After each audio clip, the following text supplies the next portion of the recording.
Argentina সমর্থককে মাথা ফাটিয়ে দেওয়ার অভিযোগ উঠেছে ব্রাজিল সমর্থকের বিরুদ্ধে। ভুক্তভোগী আর্জেন্টিনা সমর্থকের দাবি, পতাকা টাঙানোকে কেন্দ্র করে তাকে পিটিয়ে আহত করেছেন এক ব্রাজিল সমর্থক। লক্ষ্মীপুরের চন্দ্রগঞ্জ উপজেলার হাজীপাড়া ইউনিয়নে ফুটবল বিশ্বকাপ ঘিরে এমন ঘটনা ঘটেছে। আহত আজাদ দাবি করেন, ডিজিটাল ব্যানারে কয়েকজন আর্জেন্টিনা সমর্থক ছবি যুক্ত করায় তাদের হুমকি দেওয়া হয়। পরে তাকে পিটিয়ে আহত করে ব্রাজিল সমর্থক রিফাত হোসেন। এতে মাথায় আঘাত পেয়ে সদর হাসপাতালে চিকিৎসা নিয়েছেন আর্জেন্টিনা সমর্থক আজাদ। আর্জেন্টিনা ব্রাজিল পতাকা দিবে, আমি আর্জেন্টিনার পতাকা সমর্থক। আমি আর্জেন্টিনার পতাকা দিতে কইছি, আমার বন্ধু একটা পুরো খবর দিয়ে হ্যাঁ আর্জেন্টিনার পতাকা দিছে। হ্যাঁ আবেগে আমি মানা করছিলাম যে আমার ছবিটা দরকার নাই, হ্যাঁ আবেগে বসে আমার ছবিটা দিব। দেওয়ার পরে হ্যাঁ করতেছে আজকে 2-3 দিন পর্যন্ত করতেছে পতাকা যেন না লাগানো। এদিকে অভিযুক্ত ব্রাজিল সমর্থক রিফাত অভিযোগ করেন, আর্জেন্টিনা সমর্থন করায় আজাদকে পেটানো হয়নি, বরং কার্যক্রম নিষিদ্ধ ছাত্রলীগের কয়েকজন মিলে ঝটিকা মিছিলের প্রস্তুতি নেওয়ায় তাকে আহত করা হয়েছে বলে দাবি করেন রিফাত।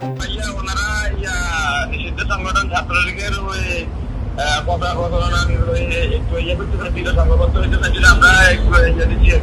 এ ঘটনায় স্থানীয়রা অভিযোগ করেন, ব্রাজিল সমর্থক রিফাতের অত্যাচারে তারা অতিষ্ঠ।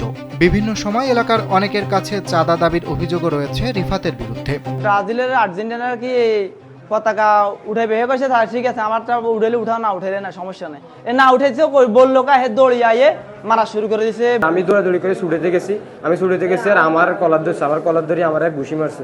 এক ঘুষি মারি বলছে যে আমার গোটা গোষ্ঠী জ্বলাই দিবে, আমার এরকম হুমকিও দিছে। কিন্তু এদের অত্যাচারে আমরা দোকানটা এখন চালাতে পারতেছি না, বাকি খাই আমার দোকানটা শেষ করে দিচ্ছি। এখন ঘটনা হলে আমরা দোকান ছাড়িয়ে দিছি। এখন হেরা আমার কাছে সবসময় টাকা পয়সা চায়, আমরা দিতে পারি না, দিই না। ফুটবল বিশ্বকাপের উন্মাদনায় এমন হামলার ঘটনা সম্পর্কে জানতে চন্দ্রগঞ্জ থানার ভারপ্রাপ্ত কর্মকর্তাকে একাধিকবার ফোন করে পাওয়া যায়নি। তবে স্থানীয়রা বলছেন, বিশ্বকাপের উন্মাদনায় এমন ঘটনা কোনোভাবেই কাম্য নয়।